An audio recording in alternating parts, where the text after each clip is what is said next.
at the Adventurers Club of Los Angeles in September of last year. The club was just beginning to allow women in, and I was seated at a table when I heard a laughing voice say, "Oh, thank goodness, another woman." I turned around and I saw this dazzling smile.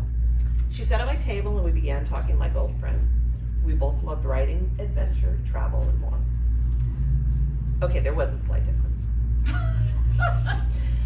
Lisa actually did these things, and she did them with passion. I was there as a fan of Evan B. Stone, the adventure filmmaker. She was there as his friend and colleague. I expressed my dream of writing a book.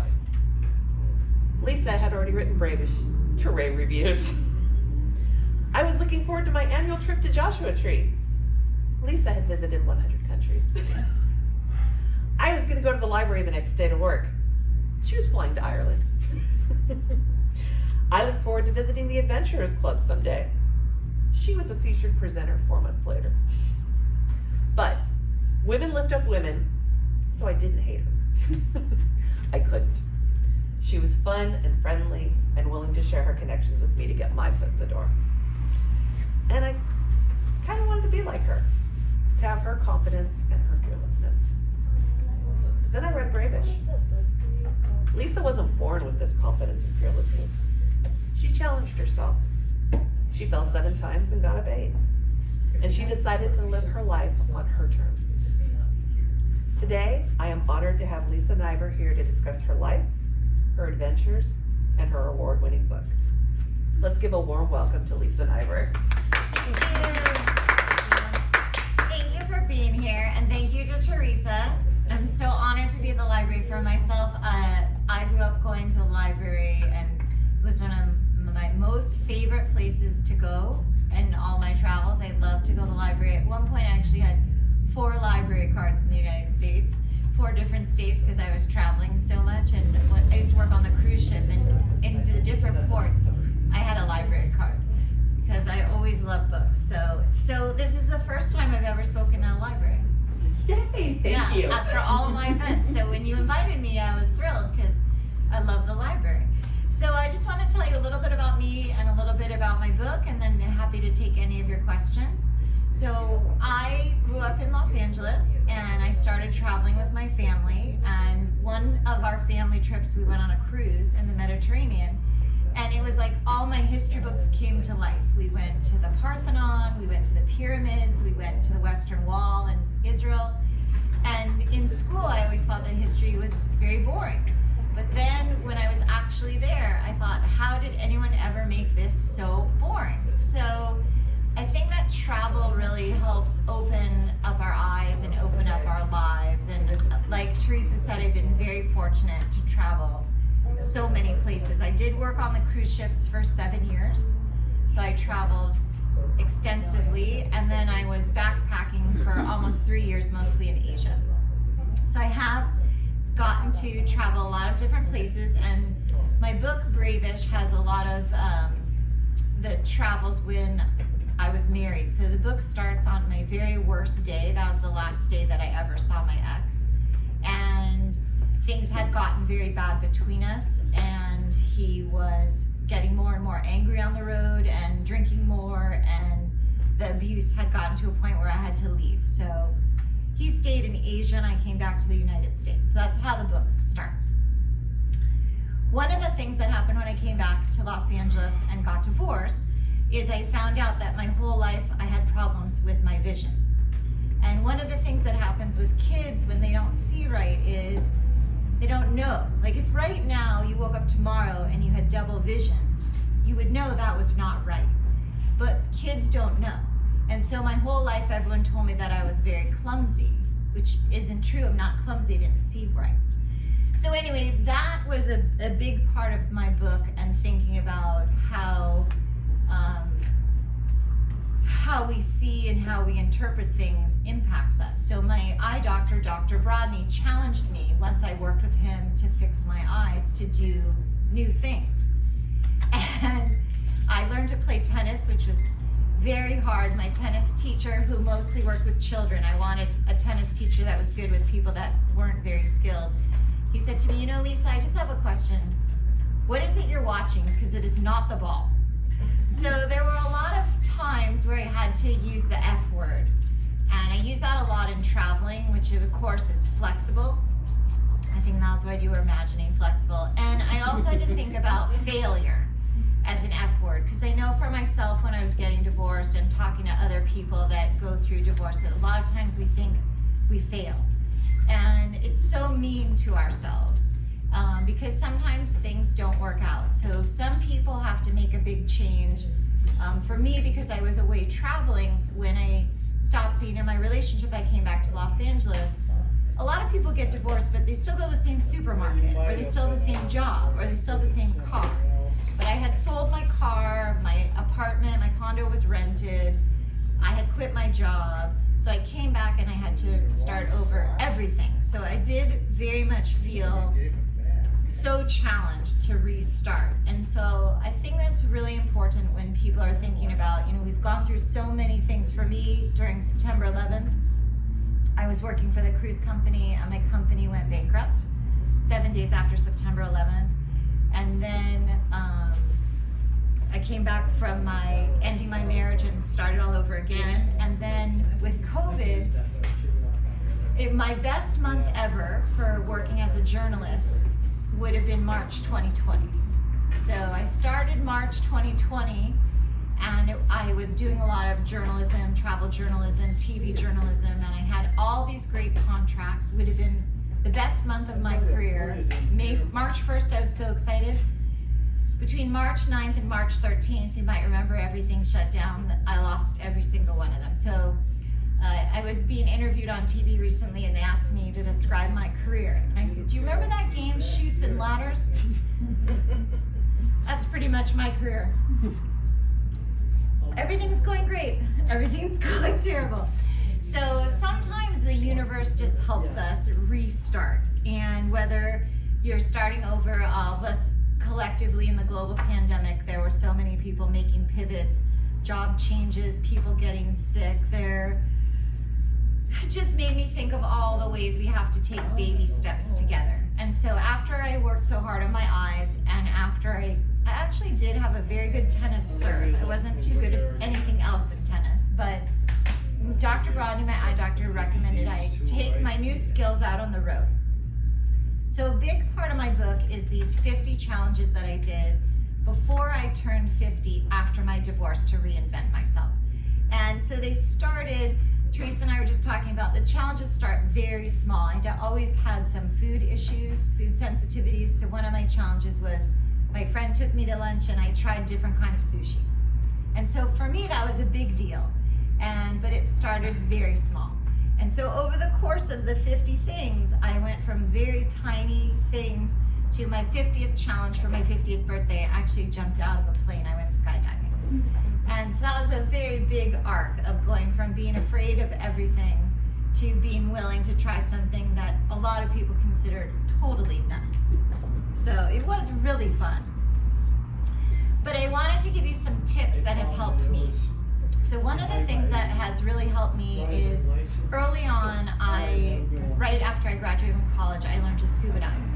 And one of the lessons that I take from scuba diving is we never go into the ocean without a buddy. And being able to do something scary with a friend has always been something that's helped me. So one of the hardest, people always ask me of the 50 challenges, which was the hardest. And for me, one of the hardest was I actually went mountain biking at North Star Lake Tahoe, which is the ski mountain. So in the summer, you can go mountain biking there. But I had a very serious biking accident as a child because I didn't see right. And I ended up in the hospital. I landed on my head. And I don't know if you would remember, but in the 1970s, we did not wear bike helmets. So I flipped with my bike. I landed on my head. I was unconscious. And when I opened my eyes, we was with a group of family camp, so it was just me and a bunch of kids my age and one counselor. When I opened my eyes back up, the counselor said, "Get back on the bike, we're riding back to camp." Which is not usually what we do anymore when someone has a head injury.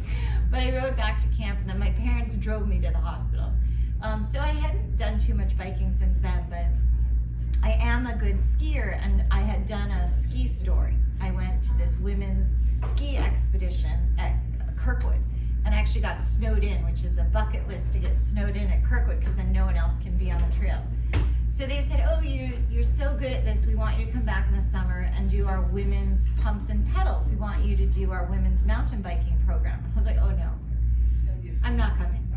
And the woman in charge was like, oh, we'd really like you to come. And I said, there's no way I'm coming. She said, well, what if I did it with you? And that was the magic for me, that she admitted she was also scared. So I said I would go with her. Of course, we were gonna have an instructor. And I said, I can only come if the instructor doesn't mind crying, because I'm pretty sure it's not gonna go well. And I thought I was joking about the crying. It ended up that I was so bad, I had 2 instructors, and I definitely did cry. And Marcy was gonna cry because she was so worried I was having such a terrible time that I wouldn't write a nice story. And I was like, there's gonna be no story if I die today. I was so scared. But it ended up, I did great. And I remember the instructor, his name was Shep. He told me, Lisa, your comfort zone is like this. He said, I just want you to try. He's like, have you fallen down today? Have you gotten hurt today? And I looked at him and I said, listen, the point of my project is not to do 50 things that kill me. It's supposed to be 50 challenges. And he said, I really think that you can do it, because they had promised me I would only go on green beginner runs. And he took me, there was a fork in the road, literally. He's like, we're gonna go here. I'm like, I'm not going on the blue run. I was crying. He's like, you're gonna be fine. So I was fine. It was fun, but I did not go again. I'm not going again. But one of the things that I noticed working on the book is that no matter what the challenge was, I always said no. I was not interested. I was not going to do anything hard. I didn't want to. And I still eventually came around. I mean, there were plenty of things that I actually didn't do. But I in fact did more than 50 challenges. I did 80, and we picked 50 for the book. But some of them were duplicates. Like I went scuba diving a lot of times, or I went to a lot of new places. They didn't all fit. So, but for me, one of the biggest tips that I can recommend is to do something with a buddy. Like if you, and to do something small. I always tell people say to me, how can I not travel like you? I say, you don't have to go away for a 10-month expedition. You could go 3 hours away. You could go for one night. You could go, I tell people, most people drive to work. In LA, everyone drives to work, but most people drive to work the same way every day. The same street, the same exit. You can really challenge your brain by driving home on one street over, because it's not the exact same. When you drive the exact same route every single day, forward and back, it's a rut for your brain. If you drive home one street over, all of a sudden you're like, oh, I didn't see that tree, or I never knew there was an Ethiopian restaurant a block from my house. So that really, I have a podcast, it's called Make Your Own Map. So I interviewed Lisa Niver. You probably have her wonderful books here. So she has a nonfiction book called Remember. She's a neuroscientist, and she's written a lot of incredible stories that have been made into movies. And she talked on my podcast about one of the ways to help your brain and change your brain is literally to drive on the next street. So it's actually true science. But for me, for sure, I'm okay with drive on the other street. I'm really good. I could go to the movies by myself. People always say to me, you go to the movies by yourself? I'm like, it's dark and you're not supposed to talk. It's kind of the perfect place to go alone. I know for a lot of people it's hard sometimes to go to the restaurant alone, because they always say, just one. But you don't have to do that alone. You could take a friend or go to a class. But anyway, that's one of my tips is to do something with a friend. And one of my other tips is I always tell people say to me, I'm not brave like you. And that's one of the reasons my book's called Brave-ish, because I never felt brave. And it was always hard for me to try and do new things. Actually, recently I met someone at an event, and then she has her own event, these Sunday nights socials, once a month, and I really didn't want to go. So sometimes I make a deal with myself, like I'll go, but I only have to stay an hour. And if I hate it, I could leave after an hour. but you have to talk to at least one person and, you know, stay an hour. And so that is one thing that helped me, or try to bring someone with you. But the other thing is I try to remember things you've already done that are brave. So when I first started this project, 50 Things Before 50, I didn't think I could do 50 things. So I read this book by a journalist, Luann Kahn, who did something every day. And so she did 365 things. And one of the things she talks about is it could be something small, like you could try a new ice cream flavor at 31 flavors, that counts. So that helped me with the sushi and thinking about it could be small things, could be new, that it still counts.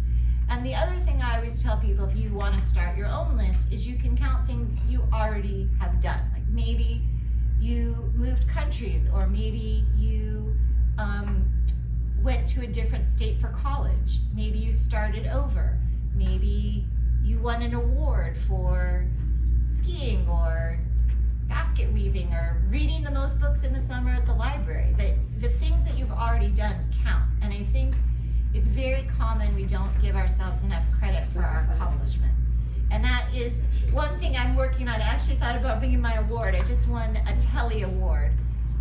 So there were 13,000 entries for the Tellys. And Ireland, which Teresa brought up, I was in Ireland last fall. And the TV special I did on Ireland aired in December, and then in April.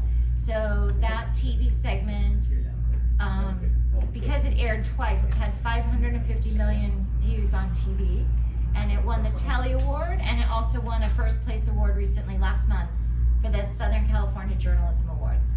So, and when I tell you the truth about the Ireland segment, the friend of ours that Teresa and I met through, he was supposed to go with me to Ireland, but unfortunately he had a family emergency. So I left to film my very first TV special, and the team that was supposed to go with me canceled essentially the day before. And from there, it felt like every single thing that could go wrong did go wrong. And when I called one of my friends to say that the TV special won an award, he said, the TV segment where everything went wrong, it won an award? He said, maybe it wasn't that bad. I was like, oh, okay. So sometimes I don't think we give ourselves enough credit for our accomplishments or the things we've already done. And I think it's also hard because sometimes we look at other people's accomplishments and we say, I couldn't do that. But you don't know how those people feel on the inside, or what they went through, or how hard it was. So it's hard when we compare. That we just kind of have to set our own goals. And like I said, with the 50 things, a lot of them in the beginning were very small. And it's, you know, you have to figure out what list works for you. The other thing that helps me is, again, similar to what I was saying about how it helps you. One of my 50 things, I grew up skiing. My dad loved skiing, so he skied a lot in Park City. And so I grew up watching the people with the National Ability Center. They help people with adaptive skiing. And I always saw them when I was skiing, they have the shirts on that say blind skier. And I always thought, I couldn't imagine that you could ski and be blind. That sounds terrifying to me. Anyway, so I did a story where I had a lesson. I went on Jennifer's lesson. That's a story in Sierra Club, where I watched her ski and her lesson. And then after that, I got invited to go on the Olympic bobsled.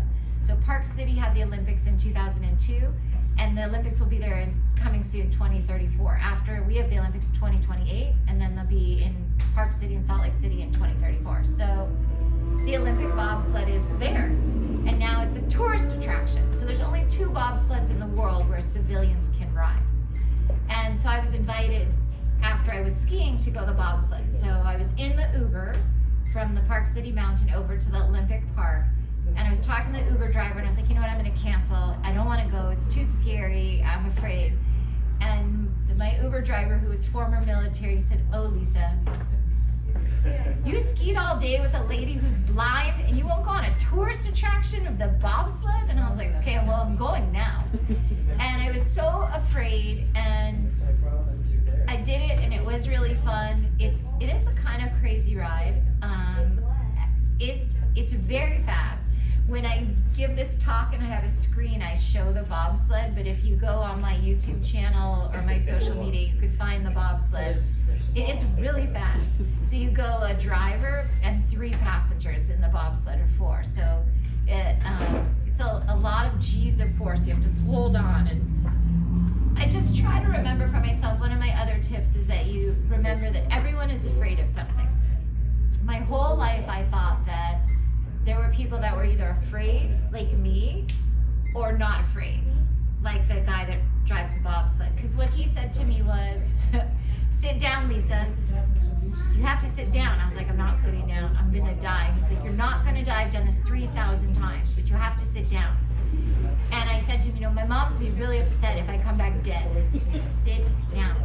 And so sometimes, I don't think he's afraid of anything. And then when I went to go skydiving, if you have not been skydiving, the day that I went in Oceanside, it was cloudy. So we had to wait for our turn to go skydiving. And we had to wait for 2 hours. So I had 120 minutes to think about my choices. And mostly I was thinking was that I was leaving. And so they were trying to keep me from leaving. And the skydive instructor was asking me about my project, and I told him that I'd just been scuba diving in Mexico. I went to shark school. I went scuba diving with bull sharks, which are one of the top 3 most dangerous sharks. And he said, I would never do that. I'm like, why wouldn't you do that? He said, because I'm afraid of sharks. And I said, they pay you to fling yourself out of a plane for a living. And he said, right, I like this, but I am afraid of sharks. And that was the day I realized everyone's afraid of something. Like the very first time I went scuba diving and I saw sharks, I was probably afraid too. But now I know what to do, and I'm very highly trained, and I've done it a lot of times. I don't know if he was ever afraid of skydiving, but I know that he was afraid of sharks. So I try to give that as a tip, that some people, you think that other people aren't afraid of anything, and then we convince ourselves that we can't do stuff. So after I went skydiving, I've done a whole bunch of other things that people think are crazy. Like at the CN Tower in Toronto, you can walk around the outside. That was actually really fun. I went in the rain. And then in New York, I went on this thing that's called The Edge, and you climb up the side of a skyscraper and lean out. And the woman in my group was so afraid, and she's like, why aren't you afraid? And I was like, I don't know. I said I went skydiving, I went to the CN Tower, and then my sister, I invited her, we have the same birthday, even though we're 2 years apart. But anyway, for our birthday, I took her with me on a helicopter over Central Park. It's a doors off helicopter. So it's the best shoe selfie. You stick your shoes out the side of the helicopter. And you can see that. I also have a video of that. But once you start doing stuff, just like once you start driving home on a different road, then you think, well, I drove home on this different road. Maybe I'll go to this different restaurant. Or maybe some people go every December on vacation to the same hotel. But maybe go try a different hotel. So I just think that it's part of the way to build the life you want is in these very small moments. It doesn't happen all at once. We start thinking about, maybe I've been complaining that I don't like my boss for a long time. Maybe I'm gonna change my LinkedIn profile. Maybe you won't interview for a job for 6 months. Maybe you will. And Teresa and I were talking about all the events that I've had that, I did one event with Brandeis University here in Los Angeles, because the postcards that are on the chairs, they have the postcards in my dad's office. And a woman that's a patient of my dad is a Brandeis alum. So she told someone who invited me to speak, and I spoke for them here in Los Angeles. And then I wrote an article about it, and they put in the Brandeis newsletter, and now I got invited to speak for Brandeis in Tucson. So you would sometimes, I think, really, do I need to leave the postcards in my dad's office? But you just never know what can happen once you get started. So I think that's I always think, like, what tips can I give people? Like, I don't know if any of the people here want to write your own book, like Teresa does. A lot of people want to write a book or share their stories. And now there's so many ways to share stories. We have like 900 million kinds of social media. And there's just so many different things. And you just have to keep trying, and that's all that I keep doing. Like I always say to people say, why isn't Bravish a movie? I'm like, oh, I don't know. Are you a movie producer? Do you know a movie producer? Did they want my book? But that's, when I met with one producer, she said, well, you have to make a pilot for a TV show. So I hadn't seen her. I saw her recently right after my Ireland segment won the Telly Award. And she said, what have you been doing? I said, well, you told me to make a pilot. So I got someone to pay for me to go to Ireland, and I made a TV show, and I got distribution, and now I'm ready. And she said, oh, good job. So, and the other thing that I think about this book, you know, if I had only written a book and I never got the agent or the publisher, it still would have been worth it for me, because it was cathartic to write about all of my challenges. But it's really been so fantastic. The book has resonated with people. It's really won a lot of awards, and people always ask me about travel writing. So I do have a travel writing class on a platform called Udemy, like Academy, but it starts with U. So I have the travel writing class, so I can give, if you reach out to me on social media, I can send you a coupon. You can take the class complimentary. So that's one thing that's happened, is I'd love to help people get started. Oh, the other thing that came from the book that I was going to tell you, so the subtitle of my book has 6 continents in it. So one gift of the book is that in January I got to go to Antarctica. So I got to see the penguins and the whales and the seals, and I brought my hula hoop with me. There's lots of hula hooping in my book. And so I applied for a Guinness Book World Record because I hula hooped south of the Antarctic Circle. So about 800,000 people in human history have been to Antarctica. But as far as I can tell, they say 100,000 people have been south of the Antarctic Circle. So I went south of the Antarctic Circle, and I stood on the ice and hula hooped. So I do have video of that, of course. And I actually was on Spectrum News 1 talking about, I went to Antarctica with Quark Expedition. So that was amazing. So someone asked me, are they going to change the title of my book? No, because I've been to 7 continents. So my publisher jokes with me that my next book's going to be called Relentless, because I am always trying to do more things. But I told her the title of my book could only be Relentless if the subtitle is But in a Good Way. So I don't know if anybody has any questions. I am so grateful again to Teresa for inviting me, and I know you have a book, and happy to sign that for you if you would like. And as a library book, but I will still sign it. Yeah. I have books for you, but I don't know if anyone has questions, or Teresa I know has a lot of questions. Well, we were talking about when I first met, and she was talking about this book, and we agreed that she'd come and speak here. And so I've, kind of following her along with her on social media and stuff. And the awards, you're winning so many different awards in so many different areas, and I know you maybe don't want to speak about them. You want to be humble, but I would like to hear about some of these. I mean, I printed out the book awards over here. I just put it out there. Yes. But the travel and the could you tell us about some of the awards you got? Sure, thank you. Yes. So Bravish has won 10 different awards, the book. So every time you have these different awards, you can buy stickers. So I bought the stickers for this one award. Is called Reader's Favorite, because they had a booth at the Miami Book Fair. So I went to the Miami Book Fair, and my book was on display, and I got my award. And so that, it has one for different things. It's one for memoir, it's one for women's award, it's one for inspirational travel. So that's, and I've won now for the Southern California Journalism Awards and the National Arts and Entertainment Journalism Awards. Those are both happen here with the Los Angeles Press Club. I've won 11 times, and I've been nominated 40 times. But last month I won my first place.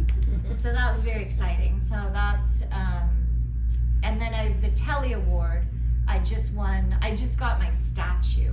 So over July 4th, I did an unboxing video at my friend's July 4th party. So I haven't put that up on social media yet, but it's very pretty, and it's 4 pounds. I'm like, it's heavy. So it's been a real honor to be recognized, and I've just honestly been very fortunate that so many people have helped me, and so that's why I try to always help other people that want to be in writing or journalism. It has been a challenging time. One of the things that's happened between the COVID years and the rise of AI is there are less and less, it feels like there's less opportunities. I do have, in May and June, the May and June issue of Pasadena Magazine, I had 2 print stories, so that was very exciting. The Antarctica trip was in there, and then I also did, in Canada with this group called Churchill Wild, you can go on a walking safari with the polar bears.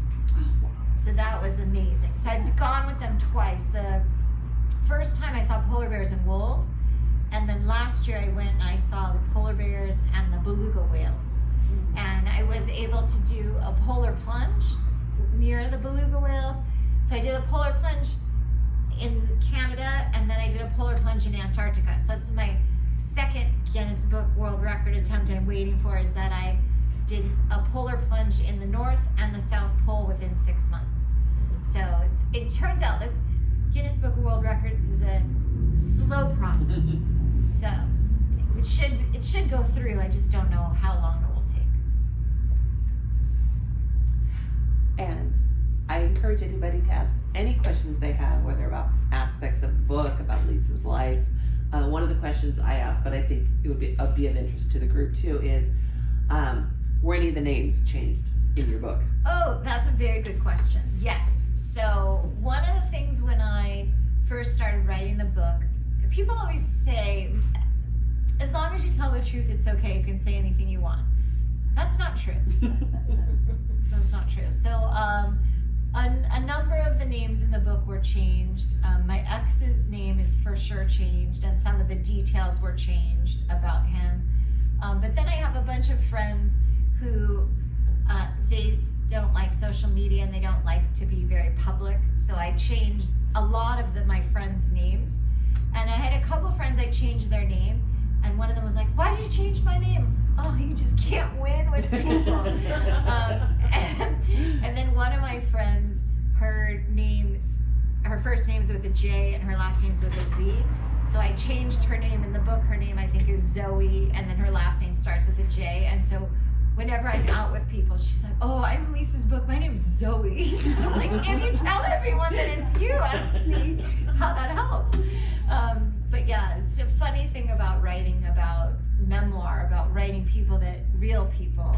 And my sister and her kids are very private, so they feature almost not at all in my book. That I kind of just skipped a lot of stories that I worked with a developmental editor, and one of the pieces of advice is you write the first several drafts, everything as accurate and true as possible, all the real names, all the real stories, because if you are editing yourself early on, it's hard to get it all out. So everything's true, and then at some point you make the decision, like which stories do we have to cut out and which names do we have to change, because some people, I took class from this one woman who's an excellent teacher, but she just says, if your whole family doesn't hate you, you're not doing it right. I was like, well, I like a lot of the things you say except that. I don't think that everyone has to hate me. But that it's her point of like, that you're saying things that are so true, like you're not editing it. But she has a different style than me. She did help me a lot. She helped me get my first story in the LA Times, and I had a story. There was a story that came out of the book about clothing. I had bought a bunch of clothes. I don't know if you're familiar. There used to be a store in the mall for kids called Justice. It was like limited to turned into Justice. Anyway, I had bought a lot of clothes there, and so it was a funny story about fashion. And it didn't end up fitting in the book, but I sold it to the Zoe Report. So my agent had said, whatever comes out of the book, maybe you can sell somewhere else. So taking Sue's class, I sold the LA Times, Zoe Report, and I have had a few stories. During COVID, I wasn't traveling, and so I wrote a few stories about technology. So I have a couple stories in Wired. So sometimes you just, if this doesn't work, you try this. It's kind of like when I used to teach. I taught for a long time. I taught in Culver City middle schools, and I taught elementary school science. And sometimes I used to cook a lot with the kids. And at one school, a lot of times when you're at school, you can't go anywhere else. And so by the time, if I cooked all day with the kids and I hadn't paid attention enough, I would run out of something. So at the beginning of the day, you make the recipe the real way. And by the end of the day, you're like, okay, what could you substitute for an egg? Okay, yogurt. So, it's the same kind of thing with writing. You're like, oh, this story doesn't fit in the book. Maybe it could go to Wired. Maybe it'll go in Zoe Report. You just kind of have to never give up. Keep trying. I'm really inspired by the list that you created. Oh, thank you. So how did you come up with all 50 activities for your list? And how long did it take you to finish? Those are very good questions. So some people have a list in advance that they say, there's a book called My Father's List that Laura Carney wrote. She and I have the same publisher. And she actually found her father's list after he died. And she completed his list. And that was her book. And so some people have a set list. Like he had things like, he wanted to grow something. So she grew, I think, watermelon on her porch and meet a president. Those were her dad's wishes, which she did. And my list was not like that at all. My list, because I was working as a journalist and I was invited places. And so I was at a conference. We have these conferences where destinations come write about us. And at the time, for some reason, everything was at that time about craft beer. And I really don't write about food and drink. So I would sit down with someone and they'd be like, oh, what about craft beer? I'm like, what do you have that's adventurous? And I never got to do this yet, but I think it was in Amarillo. They're like, oh, you can jump in a snake pit. And I was like, okay, what's your next idea? But so I would be at conferences and they would say, what about this? Or I don't know if you're familiar with this thing called City Pass. So City Pass, in multiple cities, they have City Pass. And so I was promoting City Pass. And so for example, when I was in Toronto, I had the City Pass. And one of the things on City Pass was the CN Tower. So I went to CN Tower, but then when I got there, that's when I saw that you could walk around the outside. So some of the things happened authentically. I work as a teacher on set. I've worked for Nickelodeon, and I was in Toronto working. And then on the weekends, I was doing a story with City Pass and the Fairmont. And so it just kind of happened that I was there and I found out about it. So the skydiving was one where I had been at a conference and someone had mentioned it, and I had looked at it in different cities because it was something my whole life I was like, I would never jump out of a perfectly well-maintained airplane. So that for me was something I was always against. So that one I kind of wanted. But the mountain biking, I did not want, but came up because I was at the ski thing. And that was a lot how it happened is people would say oh, you just did whatever crazy thing I did, scuba diving with the bull sharks. What about this? And I'm like, nope, I don't want to do that. So a lot of it came about because we were talking about it. What'd you do here? I did the story for Sierra Club about skiing with the blind. So they're like, do you want to do this? No, I don't.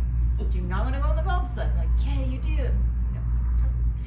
No. So it's kind of a funny list.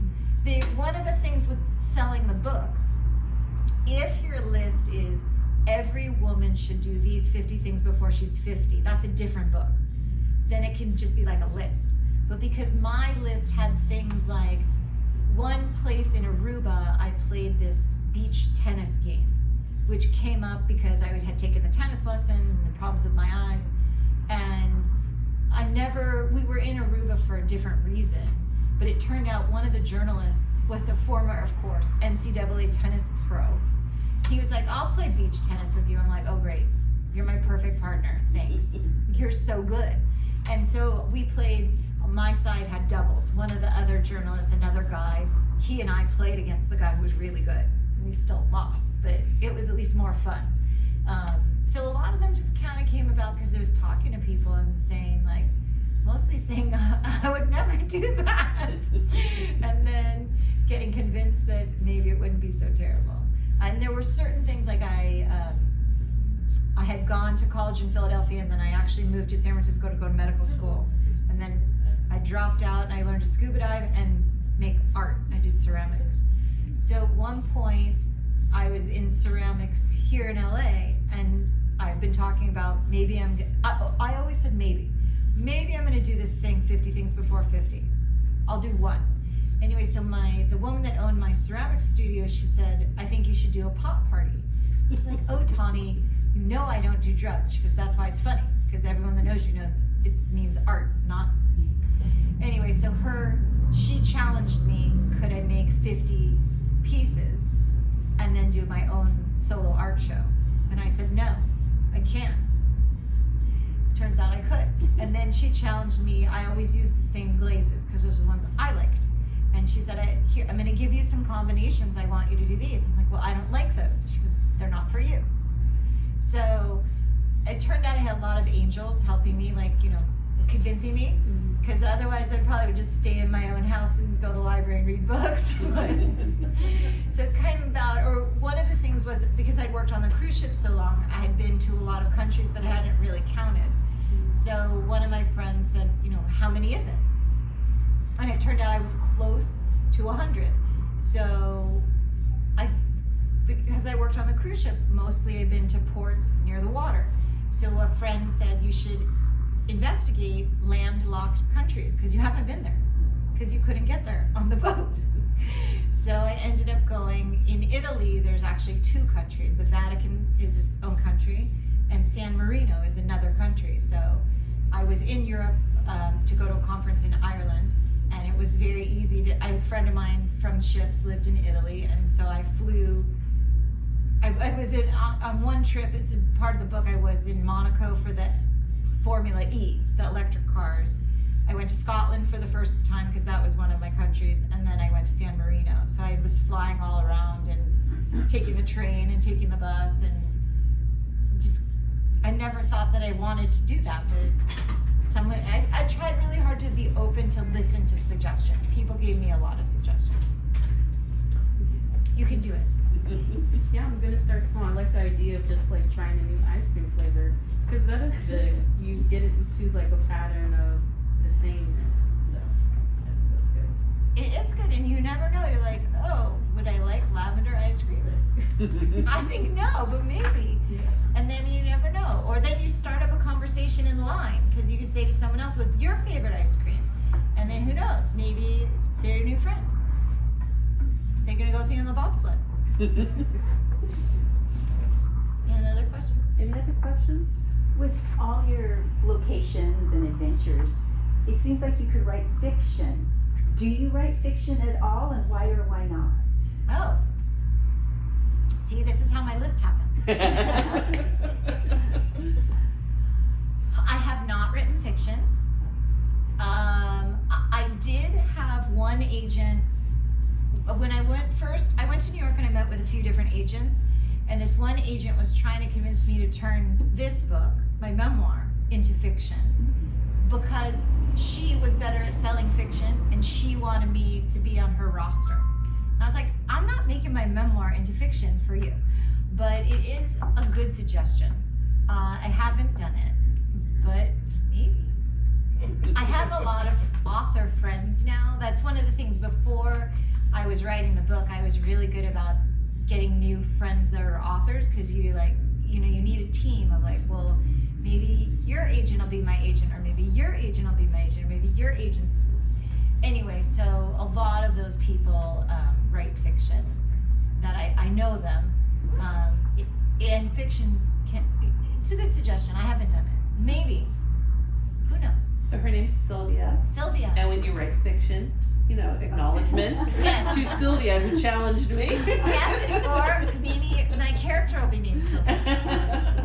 But it's a good question. I don't know really. One of the things that comes up all the time is when Teresa and I were talking about my intro is, so I have the book, I have the podcast, I have the travel writing class. My YouTube channel is this close to 2.5 million views. I've right now 2,400,000 40,000. One of my friends was like, really, that's a rounding error. You could say 2.5 million. And then I have the TV. I've been working with the Jet Set TV. And so it's a question all the time, like, what should I do next? I met with my publisher when I was in New York last month, and we talked about, is it time for another book? But right now, for me, it's a little bit more fun and a little bit better money to do TV travel stuff. Like I have a meeting with maybe, cross your fingers. I was supposed to find out yesterday. Maybe next week I'm gonna find out if I'm gonna do a TV project in Greenland. So I've never been there, so that would be very exciting, but maybe not. It's one of the hardest things. Kind of journalism and TV and all this stuff is a very like, it's happening, it's not happening, it might happen, who knows, but this is these copies of this book, the books you have that are owned by the library from the first printing, these books, the book just went into the next printing, so that was very exciting. I just have I have actually a few different questions. Okay, I worked with a man, and he had two mottos. And he said, his first one, I thought, oh, it's going to be something fabulous. And he said, never try, and you'll never fail. And I thought he was going to say something completely different. And then his other motto that he said is, never try anything new, and you'll never be disappointed. So I was just curious, what would you respond if someone said that to you? Well, that is interesting. I think that it depends. It's sort of fear flipped on itself. So if you never try, you'll never be disappointed, but you might be very bored.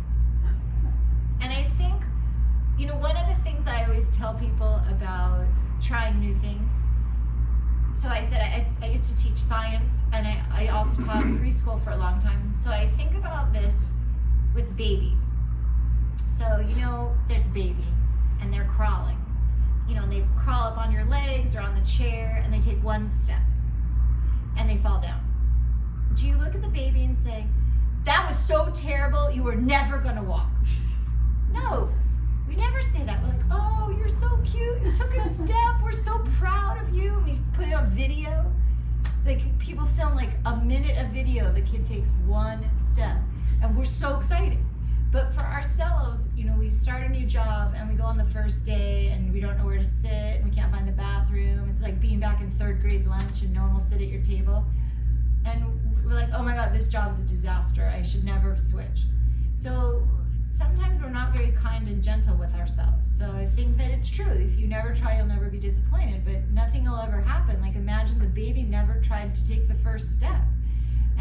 Or my mom is a speech therapist, and so people be like, oh, your kid's 8 months old and they don't babble, they don't talk, I'm never gonna get into college. Like, oh my gosh, the kids talk, they walk, you just be patient.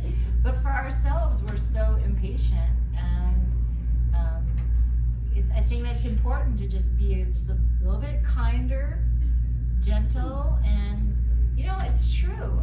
Sometimes things that I do don't work out. But, one of the journalism things, if you have enough friends that are writers, like, oh yeah, that didn't work out, that'd be a good story, you should write that, sell that. Oh yeah, you fell down, you went mountain biking and you cried, oh, that's a good story, sell that. Okay, so I did. It's a weird thing. Journalism's, people like don't want to date you, they're like, you're gonna write about me? So, I'm like, probably, yes. Probably will be in a story. So yeah, it's true. I tell people, start small. Small steps lead to big changes. I'm here because coming to the library, Teresa told me about she's you amazing. and your program. Yes, she is. She's a lot of fun. I'm very lucky. And so, oh well, let me check out the book. So I'll get one of yours, but this Thank is you. a library copy. So I'm not too far into it. But one thing that I've really enjoyed, and I wonder if that is a drawback or an advantage. My daughter lives in Culver City. A good friend of hers works at Curtis. Oh. I mean, there's all these things in it that I think, oh, I know that place. I've been there for the local, the local things. And is that a drawback, or was that intentional? Like, you could have just said, I worked in a Southern California school. I worked in, culture area or something that like it's more detailed with specifics where I'm thinking, oh, I know that place. And, That's funny. you know, so I was wondering, you know, any thoughts you have on that? It's a good question. So it's true. I taught at Curtis, and I actually went to Curtis. I went there for 5th and 6th grade, but I was worried about that. That, you know, my friends were some of the first people to read my book, and they would call me like, oh, I was laughing so hard when you talked about this. I remember when that happened. And I was worried, how would it be for people to read my book that didn't know me? Mm-hmm. Like, is it too, you know, like insider? But I think one of the problems with writing your own stories, you're always worried, like, how will people hear it, or will people care? And is it too personal? People always ask me, your dad read this book?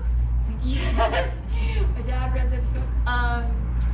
So I think people that know, like, someone that worked at Curtis, it's another layer that makes it feel closer, and the people that don't just kind of read over it. They're like, oh, she went to a restaurant, or oh, she taught at a school. So I think people attach to it in different ways, or, you know, people that are scuba divers reading the scuba section about me being nervous being on this really deep dive for the first time are like, oh, I remember when that happened to me. And people that don't scuba dive are like, oh, I probably would never do that, but it reads more like fiction to them. Like, oh, if I was watching this movie, I'd be like, oh, that's interesting.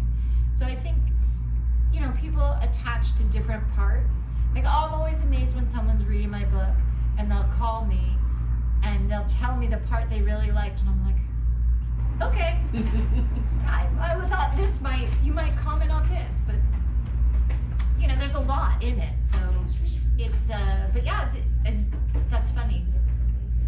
Yeah, small world kind Small of idea. world. Yeah. How has, well, you're a journalist, but how has social media impacted the way that you document your experiences? Social media, you know, it's funny, when I first started my website, Lisa Go Travel, it started in 2010. So I had the website, I remember, before there was Twitter.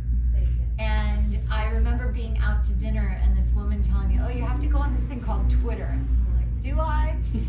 And as each social media has come in, I've added them. Until TikTok, I was like very against TikTok because I thought that was really for the children. And when I first signed with my agent, he had a workshop for all of his authors about TikTok. And everybody on the call had a reason they were never gonna do TikTok. Like, one was like, I'm too old, I'm too ugly, it's for kids. Everyone had a reason, but there's something on TikTok called Book Talk, which is very popular. So at the conference, the woman gave a challenge to do 5 TikTok videos a day for 30 days. And everybody said no. And I was in Las Vegas at a scuba conference. And so just like I did the 50 things, I agreed to do one day. I was like, I'll make 5 videos today because I'm at the conference. And the conference has tons of booths, so I'll just film in different booths. So I filmed like in the Bonaire booth, I love Bonaire, and I filmed the Fiji booth, and I started filming, and this guy in Fijian dress with, you know, drums and dancing. He's like, oh, you're on TikTok? I'm like, yeah, I joined an hour ago. I'm on TikTok. And he was like, oh, let me help you. Okay. I think that's one of the other things is I'm very willing to be taught. Like, I don't care if, I always tell people, explain it to me like I'm a 3rd grader. So he said, he took my phone and he starts pressing the buttons. He's like, if you do this, it gives you 3 minutes intro, and you do this. And I was like, okay. And he taught me a dance, which I was like, whatever. And then he did the things. So I did my 5 videos that day, and I had like 1,000 views, I think, by the end of the day. And I was like, okay, I'll do a second day. So the second day was still the conference. So I filmed in 5 more booths. And these people, there's a issue with lionfish. They're invasive in Mexico and Caribbean and Florida. And so it's a big issue at the dive conference because the lionfish are a place they don't belong, and they're ruining the environment. So I've done a bunch of different stories about lionfish. I was a judge at a lionfish eating contest. Anyway, these people were like, we're gonna make a skit. You can film it for TikTok. Okay, I love this idea. I have to do nothing. I can film. So every day at the conference, I made my 5 videos.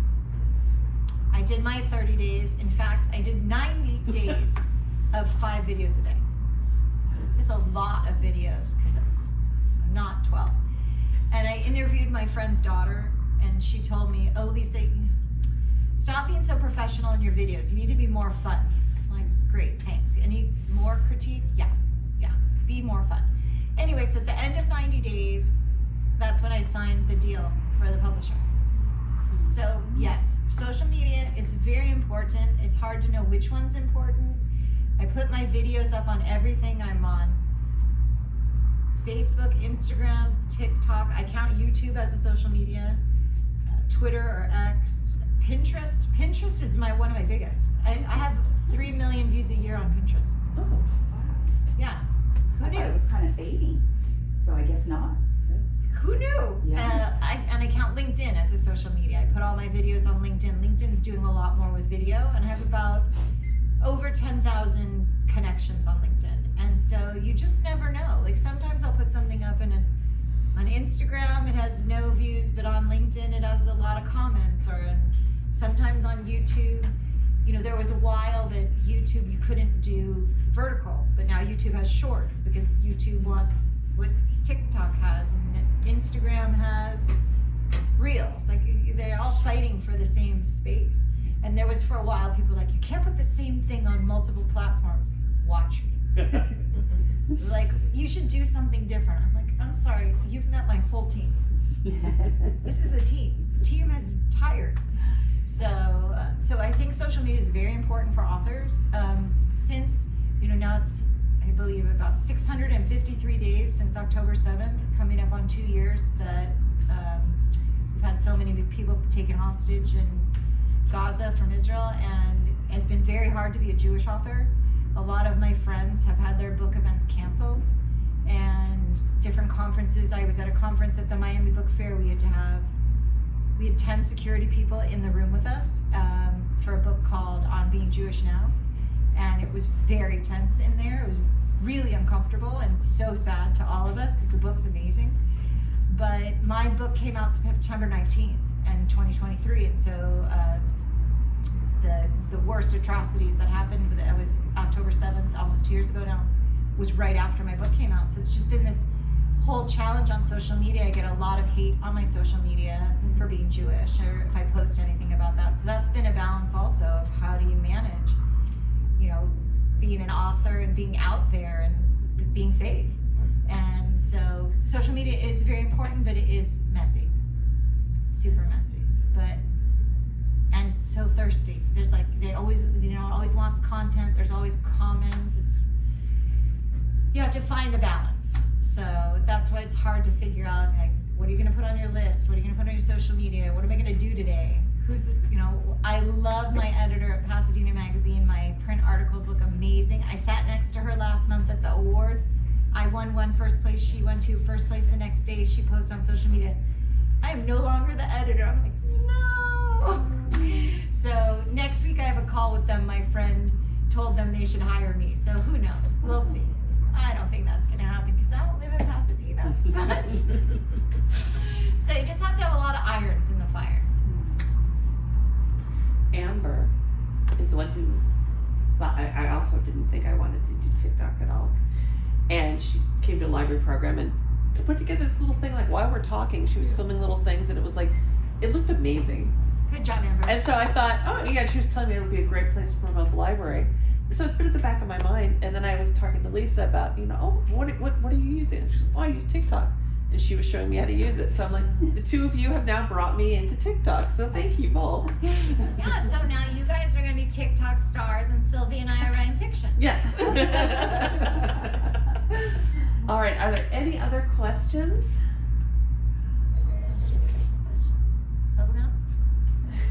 Lisa, thank you so much.